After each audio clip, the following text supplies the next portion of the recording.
بسم اللہ الرحمن الرحیم۔ السلام علیکم۔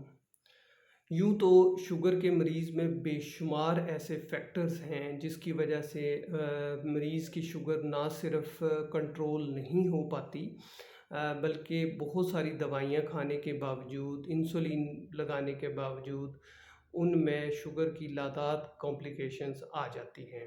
مریض بھی پریشان رہتے ہیں کہ علاج کرنے کے باوجود شوگر کنٹرول نہیں ہو رہی، وہ پرہیز بھی بہت اچھا کر رہے ہیں، اس کے علاوہ دوائی بھی لے رہے ہیں اور ممکنہ طور پہ انسولین بھی لگا رہے ہیں، جو ان کے مریضوں کے خیال میں تقریباً آخری حربہ ہے شوگر کے کنٹرول کرنے کا۔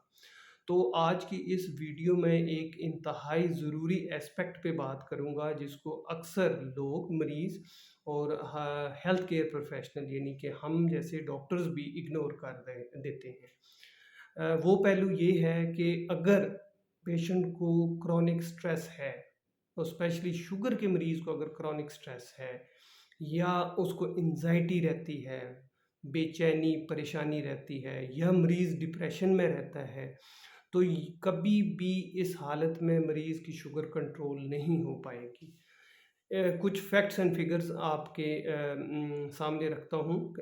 ریسرچ یہ بتاتی ہے کہ شوگر کے وہ مریض جن میں شوگر کنٹرول نہیں ہے، تو تقریباً 50% لوگوں میں ہر 2 میں سے ایک بندہ ڈپریشن کا شکار ہوتا ہے۔ ڈپریشن کا مطلب یہ نہیں ہے کہ وہ کوئی نفسیاتی مریض بن چکا ہے، لیکن یہ شوگر کے اپنے اثرات مریض کی پرسنالٹی پہ پڑتے ہیں۔ اس سے بھی بڑی فیکٹ یہ ہے کہ وہ مریض جن میں شوگر کنٹرول بھی ہے، لیکن ان میں سے بھی 15% یعنی کہ 15% ایسے مریض ہیں جن میں ڈپریشن اور کرونک سٹریس رہتا ہے، انزائٹی ہو جاتی ہے۔ تو یہ فیکٹس میں اس لیے آپ کی نظر میں رکھ رہا ہوں کہ کچھ پیشنٹس یا ایسے بھی ہوتے ہیں اور جو کلیم کرتے ہیں کہ انہیں کسی قسم کا مسئلہ، پریشانی یا ٹینشن نہیں ہے۔ تو یہ ہرگز میں یہ نہیں کہہ رہا کہ کوئی ٹینشن سٹریس ہوگی تو پیشنٹ کو کوئی اس طرح کا مسئلہ آئے گا۔ بعض بیماریاں یا کرونک بیماریاں یعنی کہ جن کا مسلسل علاج جاری رہتا ہے، جیسے کہ ڈائبٹیز ہے، شوگر کا مرض ہے، تو وہ جسم میں کچھ ایسی چینجز اور کوئی ہارمونز کی ایسی چینجز لے کے آتا ہے جس میں مریض کو یہ مسئلہ ہوتا ہے۔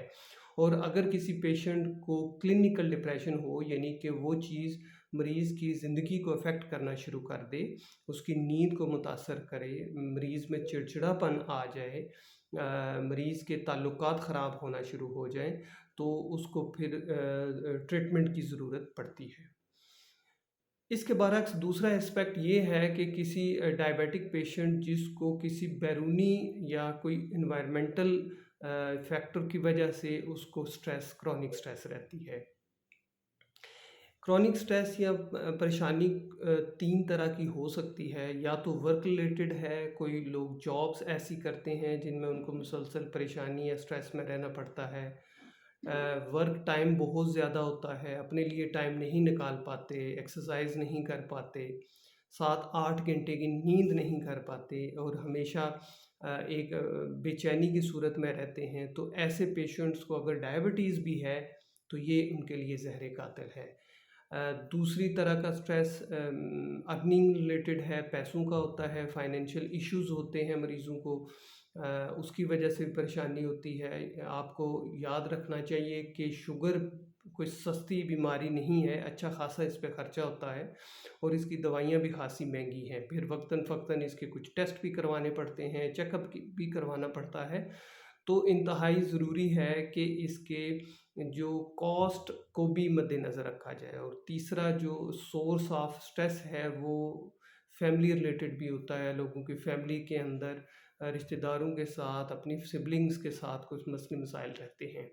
بہرحال جو بھی سورس ہے، شوگر کے پیشنٹ کو چاہیے کہ وہ ان کو مینج کرے۔ مینج کرنے کا مطلب یہ ہے کہ یا تو وہ سٹریس لیول کو کم کر دے یا اپنے حوصلے کو بڑھا لے۔ کچھ ٹپس بتائے دیتا ہوں، یہ کام اگر کریں تو انشاءاللہ آپ کی سٹریس بھی کنٹرول ہوگی اور اس کے نتیجے میں آپ کی انشاءاللہ شوگر بھی کنٹرول ہونا شروع ہو جائے گی۔ سب سے پہلے یاد رکھیے کہ آپ کی صحت کی ذمہ داری صرف آپ پہ ہے، کسی اور پہ نہیں ہے۔ کسی پہ نہ ڈالیں، کسی پہ ذمہ داری یہ نہ ڈالیں کہ اس نے میرا خیال رکھنا ہے۔ جب تک آپ خود اپنا خیال نہیں رکھیں گے آپ ٹھیک نہیں ہوں گے۔ نمبر 2، ایکسرسائز بہت ضروری ہے، نہ صرف شوگر کو کنٹرول کرنے کے لیے ضروری ہے، بلکہ آپ کی فزیکل ہیلتھ، آپ کی مینٹل ہیلتھ، آپ کی ایموشنل ہیلتھ کے لیے ضروری ہے۔ ایکسرسائز کے لیے کوئی ضروری نہیں ہے کہ آپ بہت 1-2 گھنٹے نکال لیں، کسی بہت ہی سوفسٹیکیٹڈ جم میں جائیں، وہاں پہ ٹرینر کے ساتھ کریں، ہرگز یہ ضروری نہیں ہے۔ ہاں، جو مریض کر سکتے ہیں بہت اچھا ہے، لیکن صرف 30 منٹ نکالیں روز، ایک لمبی واک پہ نکل جائیں، جاگنگ کریں۔ جو لوگ گھر سے باہر نہیں جا سکتے، گھر میں کوئی ارینجمنٹ کر لیں، ٹریڈ مل لے لیں، ایکسرسائز سائیکل لے لیں، تو اس سے ان کا جسم آسانی سے موو کرے گا۔ آپ کو بہت زیادہ ٹائم نکالنے کی ضرورت نہیں ہے، اور اگر آپ ہفتے میں 5 دن بھی کر لیتے ہیں ایکسرسائز تو دیٹس انف۔ 2 سے 3 ماہ لگاتار یہ روٹین اختیار کریں، انشاءاللہ اس سے آپ کو خود بخود فیل ہونا شروع ہو جائے گا کہ آپ کی صحت بتدریج بہتر ہو جائے گی۔ پوائنٹ نمبر 3، 7 سے 8 گھنٹے کی نیند لازمی کریں۔ لیکن سلیپ سے آپ کا برین بھی ریچارج ہوتا ہے، آپ کی باڈی بھی ریچارج ہوتی ہے۔ اگر آپ لمبا کھیلنا چاہتے ہیں تو اپنی نیند پہ کمپرومائز نہ کریں۔ آج کل سیل فون، گیجٹس، انٹرنیٹ کی وجہ سے ہمارا لیجر کا ٹائم اور ہمارا سلیپ کا ٹائم کم ہو گیا ہے، اور وہ بھی جب ہم رات کو فون یوز کریں گے، ہم رات کو موویز دیکھیں گے اور اس طرح ہائی انٹینسٹی ایکٹیویٹی کو اس میں انوالو ہوں گے، تو آپ کی نیند کی وہ کوالٹی نہیں ہوگی جو آپ کو چاہیے۔ لہٰذا اس پہ کمپرومائز نہ کریں، اپنی سلیپ ہائیجین پہ توجہ دیں۔ پوائنٹ نمبر 4، تھوڑا سا ایموشنلی اسٹرانگ ہو جائیں، چھوٹی چھوٹی باتوں پہ غور و فکر مت کریں۔ مسئلے آئیں گے زندگی میں، لیکن اس مسئلوں کو برداشت کرنا صبر کے ساتھ بہت ضروری ہے، تاکہ یہ آپ کی ایموشنل کوشنٹ کو افیکٹ نہ کریں۔ اگر آپ ایموشنلی اسٹرانگ رہیں گے تو انشاءاللہ شوگر بھی آپ کی بہت اچھی کنٹرول ہوگی۔ اور آخر پہ ایک بات کہ شوگر پہ نظر رکھیے، کم از کم ہفتے میں 1 سے 2 بار شوگر لازمی چیک کریں۔ فاسٹنگ شوگر آپ کی 100-110 کے قریب رہنی چاہیے، رینڈم شوگر آپ کی 160-180 سے نہیں بڑھنی چاہیے۔ یہ ایک جرنل فگر بتا رہا ہوں۔ شوگر کے ہر مریض کے لیے ہم انڈیویجولائز ٹارگٹ بھی سیٹ کر سکتے ہیں۔ تو یہ چند گزارشات ہیں جس سے آپ نہ صرف سٹریس سے بچے رہیں گے بلکہ آپ کی شوگر بھی کنٹرول رہے گی، اور خدا نہ خواستہ اگر آپ کو ہائپر ٹینشن کا مرض ہے تو وہ بھی بہتر ہو جائے گا۔ کسی قسم کا سوال آپ کے ذہن میں ہو تو کمنٹ سیکشن میں آپ پوچھ سکتے ہیں۔ اللہ حافظ۔